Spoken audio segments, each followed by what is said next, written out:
Back at Talladega Superspeedway, 7 cars now trying to pull away in the lead draft, led by Jeff Gordon with Tony Stewart in second spot, Steve Parker's third, Earnhardt now fourth. There's Ward Burton, the Caterpillar Pontiac. Strong run by Ward in fifth spot. Side by side, Sterling Marlin and Michael Waltrip. Now, we told you we have a special treat for you, our NASCAR Winston Cup Spotlight.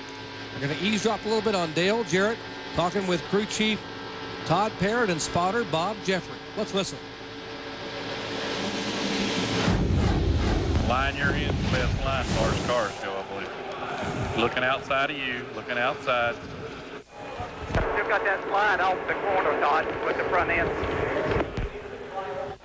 The main reason I'm taking it easy to get up here and race. Just don't know what to expect from the front end.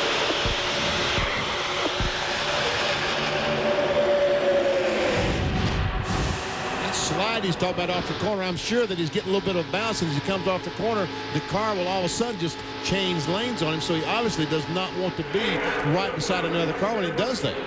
Back end probably is holding a little bit tighter than he would like for it to right now, and putting the pressure on the back and making this front tire slide out a little bit.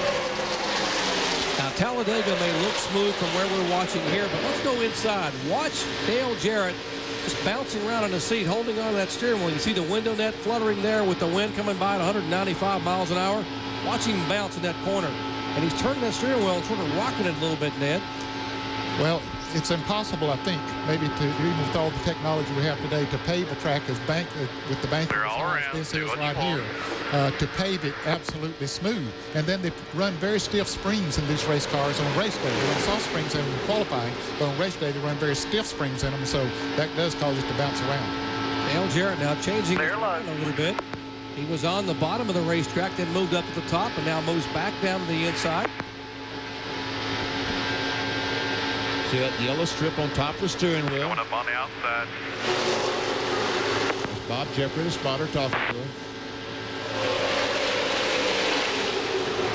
All right, we're going to move back up front as we watch DJ work traffic. And there is, talking about traffic, there's Jeff Gordon trying to hold on. Tony Stewart content to ride single file. Steve Park, Sterling Marlin, side by side. Michael Waltrip and Dale Earnhardt for position at for fifth spot.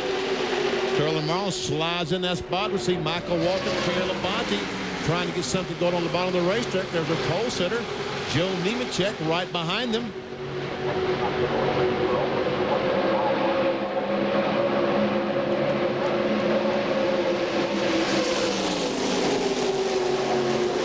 Seven cars had singled out and they pulled away a little bit, but then when somebody pulled out to make a pass, I think it was Earnhardt, then that let the field catch right back up to them.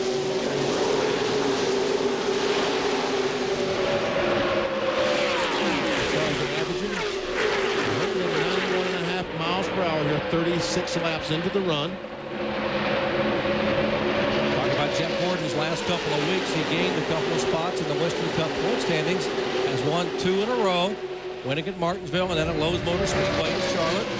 Second pack beginning to make a move with Joe Nemechek leading the way.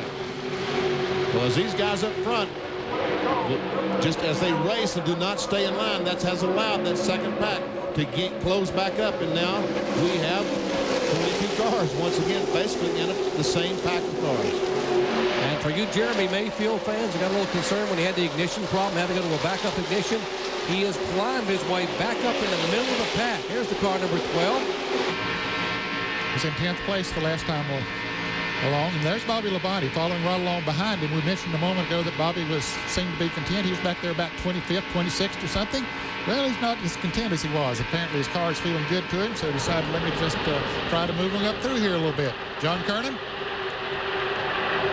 A couple of laps ago, Bobby radioed into his crew and he said, hey guys, you know that IRL commercial where Scott Goodyear is driving the car and he's singing to himself as he drives? He said, that's kind of what I'm doing right now. Just kind of driving along and singing to myself. I wonder what kind of song he's singing now. Maybe King of the Road. I think that's what Scott Goodyear was singing. And I've heard Bobby sing, so don't open that microphone. Obviously having a good time here in the early laps of Talladega. Bobby's brother Terry Labonte, Kellogg Chevrolet, winner earlier this year at Texas, trying to hold on to a position. Bobby Hamilton down on the inside. Now running side by side, Benny is killing them when they're trying to catch that lead pack. Yeah, it really is. because they're just losing time. The front cars running that last time in line, they ran 192.8 miles per hour. They picked up 1.3 miles per hour by just simply getting in line. Because as the cars behind the pass, it also slows down the front car, believe it or not.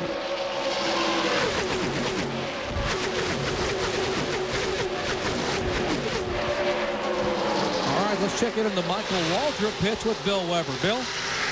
Well, if Bobby Labonte's singing to himself, we know what Michael Waltrip's doing. He's talking to his race car. He told us on Friday after qualifying that's what he does in these races.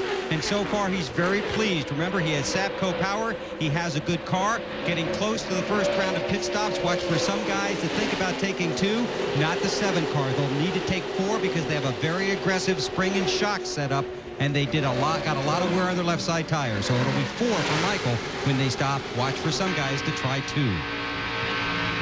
And indeed, we will keep an eye on pit stops here. Pit stops coming around lap 58 to 60. That range, maybe 55 because of the 3 pace laps. And again, track position, very, very critical at Talladega. Not so much the tire situation. Tires awfully good here. As the lead draft comes by, we talked about Michael Waltrip. Now, Michael, today in the car number 7, making his 424th career start going back to May of 1985 at Charlotte Motor Speedway.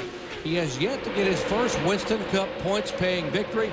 He came close in Daytona. He led here in April in that same car. And, man, a lot of people who are big Michael Waltrip fans would like to see that change today. See Earnhardt trying to get by Michael Waltrip right now. Joe Nemechek decides to follow.